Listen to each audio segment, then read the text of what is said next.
fandaharana Solika Fitaiza eto amin'ny radio feo ny Pitily FM 92 Vakinakaratra. Fandaharana Solika Fitaiza iarahanao amin'ny Pasteur Ndrantomahenina sy ireo Pasteurs mpiara-miasa rehetra.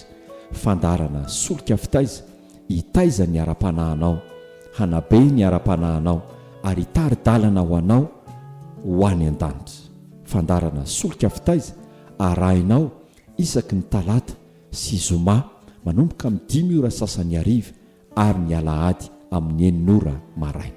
Fandaharana Solika Fitaiza 034 14 659 11.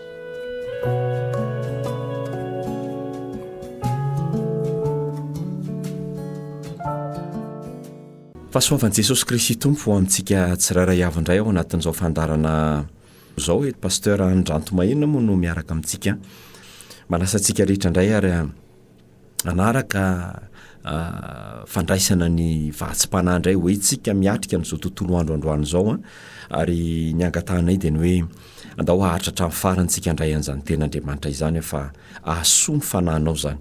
Milohany izany ary aloha dia tsika hivavaka ametraka n'izao fotoana izao am-pialantanan'ny Tompo. Hivavaka isika. Raha eo mankasitraka anao zay amin'ny anaran'i Jesosy. Mankasitraka izay satria tsy mandehandeha ho azy ny fiainanay fa ianao avokoa no mampiodina azy. Zay ankehitriny no velona trapa-monjena indray amin'izao maraina izao nomenao andro vaovao, tombonandro dia tena tsapanay hoe fahasoavana avy aminao zany satria tsisy avy aminay ny mahatoy izao anay fa avy aminao rery ihany. Ankehitriny izay dia mbola arosonao eo anatrehanay indray ny teninao, misokatra ho anao ny fonay ny amin'ny filazantsara ary mino izay Andriamanitra fa tsy ho fifaliana eo mpiainona fotsiny Andriamanitra ny fahatsapana raisinay raha andre ny teninao zay fa tena ho tonga fanovana ny amin'ny toe-panahinay, ny toe-ponay amin'ny izao fiarahanay aminao izao. Mitenena Tompo araka ny fombanao. Misaotra Jesosy. Alleluia. Amen. Eny ary havana malala ao amin'ny Tompo. Mariana moa fa marobe isika no miantso amin'ny telefona milaharan-tarobia dia ny zavatra mahafinaritra te hijoro vavolombelona fotsiny aho hoe ary te hankasitraka ny Tompo ihany koa indrindrindrindra ao anatin'izany satria misy amintsika no miantso dia mila mangataka fionana dia tena tsapa mihitsy ny fiovam-po ny fitezam-panahy raisina ao anatin'izao ho an'ny Tompo irery ny voninahitra ary ny angatanay dia ny hoe andaontsika hitoetra mahatoky amin'izany fandraisana ny ten'Andriamanitra izany. Ataontsika indray ten'Andriamanitra ary raisy ny baibolinao amin'izao maraina izao dia andeha hosokafantsika ny eo amin'ny Korintiana 2. Korintiana 2 toko 4.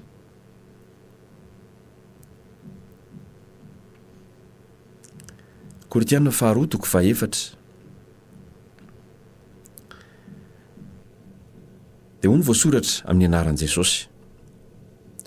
Ary amin'izany satria manana izany fanompony izany izahay araka ny nahazoanay famondrapo dia tsy ketraka fa efa nilavinay ny zavatra takona mahamenatra ka tsy mandeha amin'ny fiendrena na manatsatso ny ten'Andriamanitra izahay fa amin'ny fanehoana ny marina no iderahanay tena amin'ny fieritreretan'ny olona rehetra eo imason'Andriamanitra. Raha miafina ny filazantsaranay dia miafina amin'izay overy izany.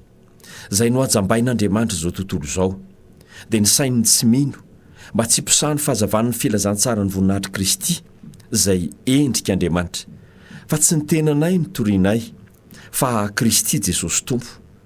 Ary izahay dia mpanomponareo noho ny amin'i Jesosy fa Andriamanitra izay nandidy hoe aoka ny mazava ahazava ao amin'ny maizina no nampahazava ny fonay eo amin'ny fahazavan'ny fahalalana ny voninahitr'Andriamanitra eo amin'ny tavan'i Jesosy Kristy. Fa manana izao rakitra izao amin'ny vilany-tany izahay mba ho an'Andriamanitra ny alehibehan'ny hery fa tsy ho avy aminay. Voageja manodidina izahay nefa tsy tery, very hevitra nefa tsy mamoy fo, enjena nefa tsy nafohy, potraka nefa tsy maty.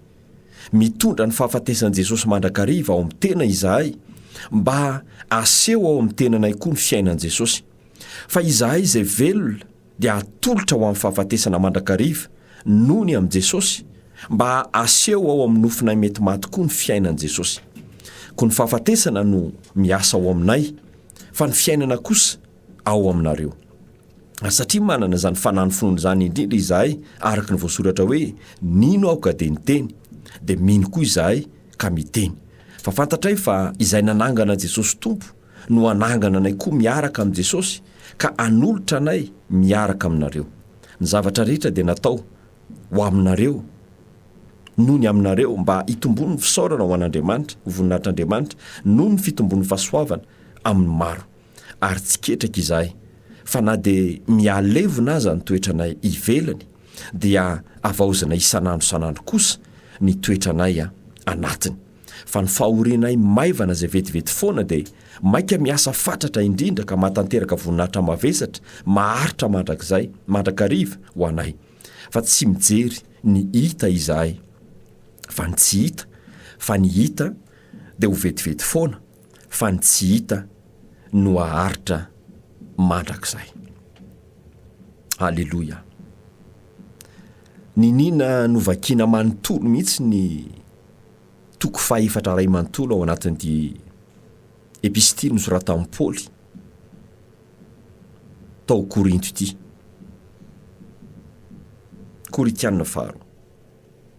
Ninina no vakina manontolo mba andraisantsika sahady ny amin'izany toe-panahy, fitondran-tena, fiainana kristianina izay tokony ho arahantsika amin'izao fiarahana amin'Andriamanitra izao. Toy ny apôstôly Paoly manao hoe any amin'ny 1:1, ary amin'izany ozy izy satria manana izany fanompono izany izahay araka ny nahazonay famondrapo dia tsy ketraka. Ry avako malalo ao amin'ny tompo ho anao izay mpiaino mpanaraka an'izao fandarana izao, tena ilaina ny manompo an'Andriamanitra. Tsy le manompo an'Andriamanitra araka izay tiantsika nefa, fa hoy ny voasoratra teto hoe araka ny nahazonay famondrapo. Zany hoe tena fanendren'Andriamanitra, famindrampon'Andriamanitra, fitiavan'Andriamanitra, antson'Andriamanitra. Aoka ho tsapantsika raha manompo an'Andriamanitra izy. Zany fanompony zany ry havana, araka izany teny zany amintsika malagasy dia hoe manompo. Boto ane zany ny ao ambadika zany raha tena tsoriny. Zany hoe tsy manana zavatra alahatra intsony mahakasika ny fiainany, fa tonga hanompo. Tsy manana sitrapo be intsony fa tonga hanompo. Ry havako malalo amin'ny tompo, tena ilaina ny manompo an'Andriamanitra. Ilaina ny mandany andro amin'ny fanompona an'Andriamanitra. Raha ianao ilay mbola asa tsy fantatro, manjenonjeny ny andro lava, maniry fatratra, atolory an'ny tompo ny fonao ny fiainanao, dia izy anendry amin'ny fotoana sy ny ora sy ny sekondra ny amin'izany fanompona izany. Dia hoy ny voasoratra hoe rehefa nomena fanompona izay hozy izy ny apôstôly Paoly, araka ny nahazonay famondrapo dia tsy ketraka izahay. Hitanao ny fiarahana amin'Andriamanitra, betsaka ny atao hoe fizahantsoetra, fitsapana, ny ady lalovana, ary mahareraka, mahaketraka, mahatonga fiemorana fangatsiahana, mahakivy, mampitomany.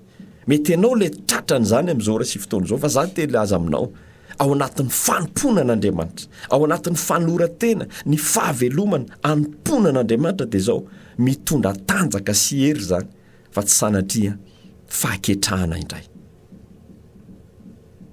Mahafinaritra ingeny zavatra ny ainan'ny apôstôly Paoly ary tokony alay tahaka. Dia hozy izy hoe efa nilavinay ny zavatra takona mahamenatra ho sisika dia izao tsy mandeha amin'ny fiendrenana manatsatso ny tenin'Andriamanitra izahay. Efa nilavinay ny zavatra takona mahamenatra. Nisy fanapahan-kevitra zany nondraisin'ny apôstôly Paoly ny amin'ny zavatra namenatra azy. Tsisy tahotra n'Andriamanitra ny aina ny tany aloha rehetrarehetra tany, fa noho ny amin'ny tenin'Andriamanitra dia niova izy. Za koa te hilaza aminao hoe mba tsika ve mba tena mba menatra ny amin'ny fiainantsika teo aloha. mba menatra ve tsika ny amin'ny fanaontsika teo aloha eny fa na dia amin'ny fiainam-panompona azy. Ry havako malalo amin'ny tompo no lavin'ny apôstôly Paoly zany. Dia inona ny fanapa-kevitra niraisany? Zay ozy izy tsy mandeha amin'ny fiendrena na manatsatso ny tenin'Andriamanitra, manatsatso. Zany hoe ny tenin'Andriamanitra zany misy tsirony mamy. Fa saingy zao manatsatso ny tenin'Andriamanitra, mitapoka nge zany. Zay le hoe évangile dilué, fangaro. Ry havako malala, zay tenin' Jesosy no ndao hiainantsika. Raha mpanompon'Andriamanitra ny miaino amin'izao raha sy fotoan'izao, raha lahy malala isany, raha napavy malala isany, mpitolo filazantsara, mpitondra fivavahana amin'ny fitiavany, ndao tsy ho atsatsona ny ten'Andriamanitra. Dika le hoe manatsatso dia zao zavatra efa mamy fa tapohana dia miova ny tsiro. Andao tsy tapohana zavatra hafa, andao tsy afangaro zavatra hafa, andao zay nambarany Jesosy ny deha hotoritsika, zay nomeny Jesosy lanja ny deha homentsika lanja.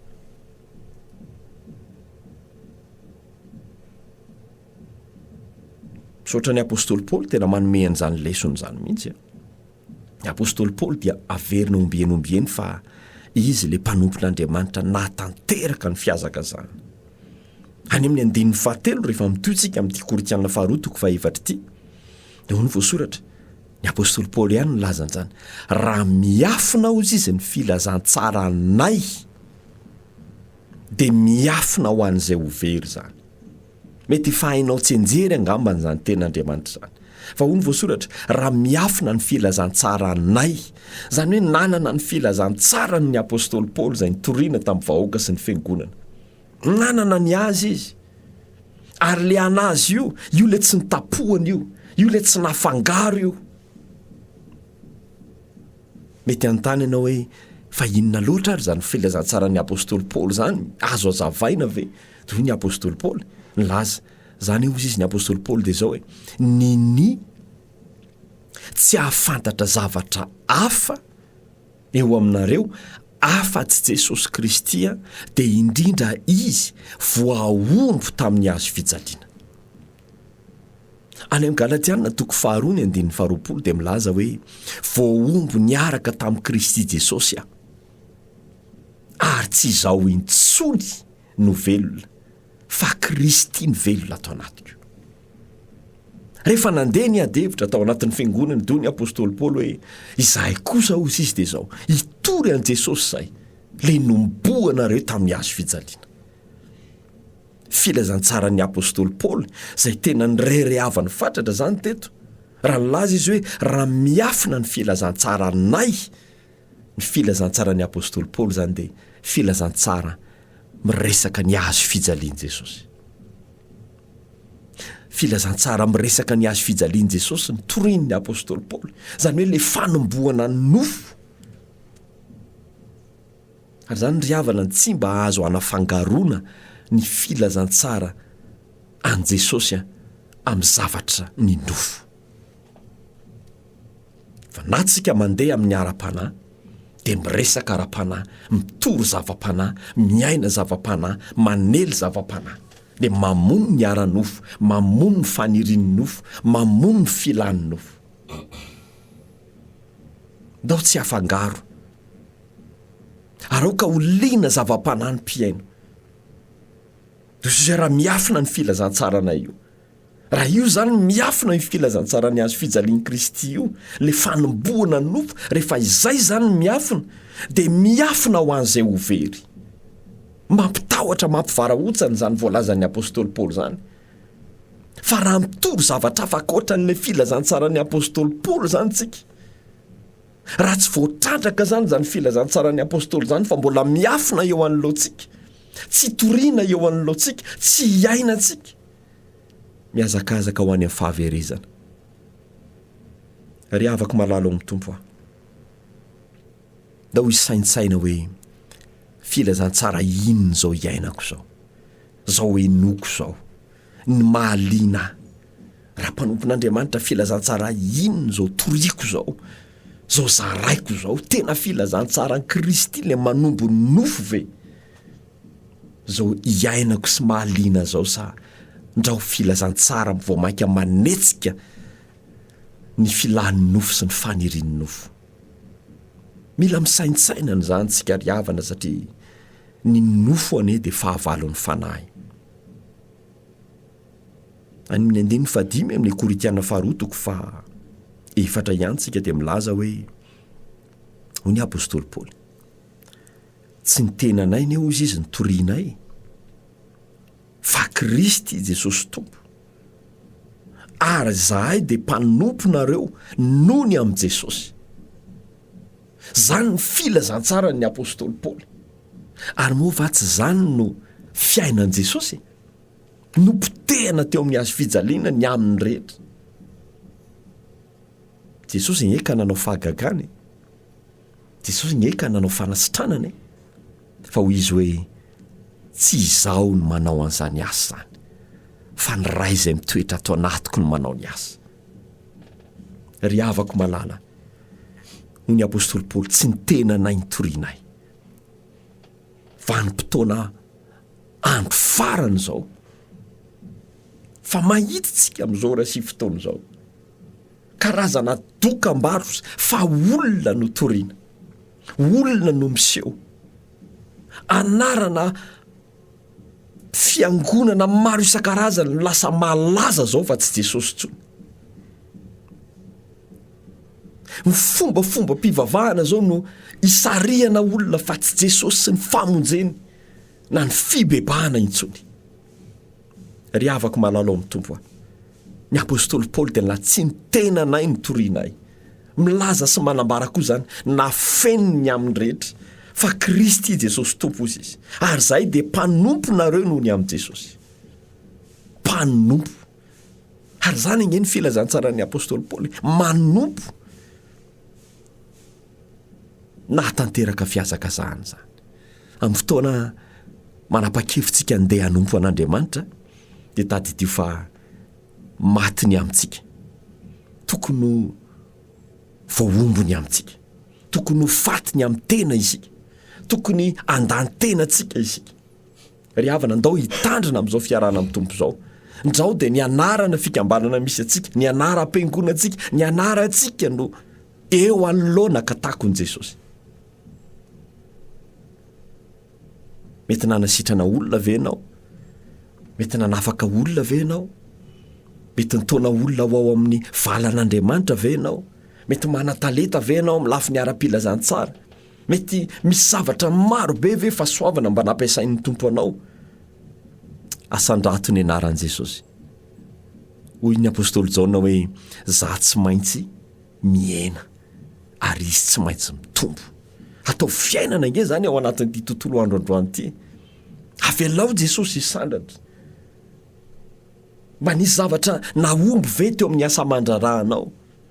Nisy zavatra mba nety ve teo amin'ny sehatra zay niesahanao, na teo amin'ny fianarana zay nataonao, na teo anivo ny tokantranonao, na amin'ny lafim-piainanao manokana? Avelao Jesosy isandratra. Avelao Jesosy isambatra. Andaotsika hiafina ao ambadiky ny hazo fijalian'i Jesosy Kristy. Ary zay hozy izy dia mpanomponareo noho ny amin'i Jesosy. Ry havako malalo amin'ny tompo, raha ho ataontsika fiainana zany amin'ny ataontsika rehetra, hoe Jesosy no toriana, Jesosy no mahaliana antsika amin'ny toriteny maro isan-karazany, tsika nefa tena tokony hahianavaka ry havana ao anatin'izao andro farany zao. Jesosy ve nitoriana ao anatin'izany sa fitahiana miara-nofo? Jesosy ve nitoriana ao anatin'izany sa fampirehetana an'ilay filan'ny nofo indray? Ho tian'izao tontolo zao, mila mahay manavaka tsika ry havana. Ny andininy fahafito rehefa toizitsika ihany. Ho ihany ny apôstôly Paoly, misy lesona mahafinaritra ihany koa mbola omeny antsika amin'izao fotoana izao. Ho izy hoe fa manana izao rakitra izao amin'ny vilany tany izahay, mba ho an'Andriamanitra ny alehibehan'ny hery fa tsy ho avy aminay. Halleloia. Manana izao rakitra izao amin'ny vilany tany izahay. Fanetreteny zany zany fijerin'ny apôstôly Paoly zany. mba nanana rakitra zany izy, mba nanana tahiry zany izy, mba nisy zavatra voangona zany, mba nisy zavatra tonga zany teo aminy. Fa ny famaritany zavatra nanangonany ihany ireo zavatra mba tonga teo aminy ireo dia hoy izy hoe voatahiry ao anatina vilantany ene ireo. Haitsika tsara zany vilantany zany fa vao mitotona kely zany na mifandona amina zavatra hafa mafimafy dia vaky miparitaka zany. Zany agne ny toetra ny vilantany, mora vaky, mora miparitaka. Zany mihitsy tsy maharitra zavatra mety hoe dona kely indre-pandeha fotsiny dia rava le rakitra natao tao anatin'le vilantany. Fahatsapana feny fanetreteny zany ny apôstôly Paoly zany. Ny apôstôly Paoly inge tena feny fanambarana tao anatiny. Ny apôstôly Paoly inge tena nanaovan'Andriamanitra fakakany, nampiasain'Andriamanitra na ny akanjony, na ny tanany, na ny teny rehetra izay nalaoko ny vavany, nampiasain'Andriamanitra izy. Misy zavatsoa nataon'Andriamanitra teo aminy fo izy hoe zany rehetrarehetra zany rakitra anaty vilantany ihany zany. Za koa teteny aminao hoe fahombiazantsika ane ry havany, na milafinina na milafinina, vilantany ane io e. Tsy aharitra mandrakizay ane io e. Ndao tsy irery havana. Nisy mpivady zay dia zao efa niona dia niresaka dia tena mirere fatrany amin'ny zanany izy. Ty zanako ty zao, ty zanako ty zao, dia tena iny ny tantarainy amin'ny olona rehetrarehetra. Fa nitezain'Andriamanitra izy mivady, tsy araky ny zavatra ny tantarainy izy mivady ny fiainan'le zanany taty aoriana. Tena nitezain'Andriamanitra. Ilazana amintsika hoe andao tsy irere ny amin'izay rakitra mba hananantsika, zany hoe izay zavatra tsoa, le zavatra mba voangona, le zavatra tahiry, le zavatra mba eo amintsika, andao tsy irerehana fa filantany avokoa zany. Aza irerehana mibika manendrika ao, filantany zany, mety ho potika, mety ho rava, mety hiovy zany. Aza irerehana ny asanao, aza irerehana ny fianakavianao, ny arena, ny lova anananao, aza irerehana ny amin'izay mety eo ampelantananao. Filantany avokoa zany. Ny apôstôly hoe zay ny ozy izy manana ny rakitra amin'ny filantany. Fa zao mba ho an'Andriamanitra ny alehibean'ny hery fa tsy ho avy aminay. Fa nandratana an' Jesosy ange zany ho amin'ny ambony indrindra, fankasitrahana azy ange zany fa avy amin'ny zavatra rehetra, araka ny voasoratra hoe izy ny avian'ny zavatra rehetra ny amin'ny bokin'ny Romanina 8:9-10. Izy ny avian'ny zavatra rehetra, izy no anton'ny zavatra rehetra. Fiainantsika mbola mihodina araka ny mba tokony ho izy io, izy avokoa ny aviany zany. Ny fahasalamantsika mbola mitondra tanjaka ho antsika fa na manao ny adidy maro isan-karazany, izy ny aviany zany, izy no antony zany. Izy ane nomem-boninahitra. Ry havako malala ao amin'ny tompo, efa diva hifarana sady ny afatra, raiso zany afatra zany androany, ary tsy androany ihany fa atao fiainana mangatà amin'ny tompo. Ary mahatonga antsika mirere mbola misy zavatra tokony homboana hoe, mahatonga tena antsika mbola tiatsika iseho anatina karazan-javatra maro, mbola misy tokony horatsanana, tokony homboana ao. Nisy mpanompon'Andriamanitra zay, tena mpanompona mirehatra zany, mba fanafo zany, hita fony zany. Fa tamin'ny fotoana nametrahana fandaminana izy, ay le asa ny tena nampiorina ny fanoloran-tenany, ay le andraikitra ny tena nampiorina ny fanoloran-tenany, ay le teo hitan'ny olona ny tena nampiorina ny fanoloran-tenany. Fa tamin'ny fotoana nesorina tamin'le andraikitra, niemitra izy, naratra izy, niala tamin'ny fanimpony izy, tsy mety taminy zany satria tsy hita ny tenany. Ry havako malalo amin'ny tompo aho, mila mandiny tena lalina isika. Jesosy Kristy ny torianay, fa tsy ny tenanay. inona moa zay isika hoy ny baiboly manao hoe tahaky ny ahatra ihany ane rehefa malazo dia atsipy any anaty afo tahaka ny zavona ozy izy de avy eo manjavona tsy hita avy eo zany angetsika olombelona riavany riavako malalo amin'ny tompo Andriamanitra dia manome fahasoavana ho an'ny manetry tena ary izy tenany mihitsy ihany koa no manohatra ny mpiavonavona tompo ny anasitrana antsika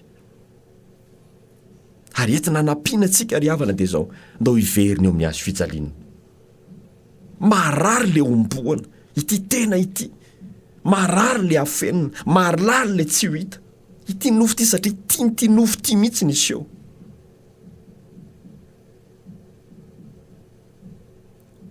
anika tonga anatina fanamarina tena be deabe ny olona amin'izao fotoana izao tonga anatina avonavona satria tsy voaombro zany tsy voatoro zany ny tompo ane hitantsika ary mino zay fa voarainao ny afatra raha toa ianao ka mbola mety hoe misy fanontaniana manokana ny amin'ny fiainam-panimpona ny fiainana kristianina mihitsy mangetaeta an'Andriamanitra dia afaka miantso ianao amin'ny lara-taroby izay tononona ao arin'ny fandarana fa zay aloha ny fotoana antsika androany apetrakintsika eo anatrehan'ny tompo ny tontolo androntsika rehetra hivavaka sika ary Jesosy eo makasitraka anao zay ny amin'ny fitiavana sy eo anao isan'andro misaotra ny amin'ny teninao fa mahatonga saina anay zany mampieritreritra hoe aiza ho aiza zay amin'ny fiarahana aminao ndao diso lalana ndao efa pisy dia efa tsy izy intsony no hiazakazanay ndao dia efa mamely tontondro rivotra izahay ndao dia efa foana ny asanay Andriamanitra tsisy vokatra intsony zay mietreritra mety hoe mandeha amin'ny fahendrena mandeha araky ny sitraponao araky ny teninao hoe manana ny toe-panahy araka an'Andriamanitra kanefa mandany heriny ny herinao any Andriamanitra ny hazo fijaliana zay le hoe ny teny amin'ny hazo fijaliana dia herin'Andriamanitra ho an'izay mino ho an'izay hovonjeny Jesosy tsy manana afa-tsy ny hazo fijalianao zay omboanay eo amin'ny hazo fijalianao zay mety ho mombamomba anay Jesosy mba tsy ho zay intsony no hita fa aoka ianao Jesosy niseho amin'ny fiainanay aoka ianao no hita aoka ianao no voatonona aoka ianao ny sandratra amin'ity tontolo androany ity aterinao anao ny voninahitra mandrakizay ta io ny vahoakanao zay niaino an'izany afatra zany misaotra raha io amen narahinao teo fandarana Solika Fitaiza niarahanao tamin'ny mpanompon'Andriamanitra Pasteur Ndrantomahenina sy ireo mpiara-miasa amin'ny rehetra fandarana Solika Fitaiza lahara taroby 034 14 659 11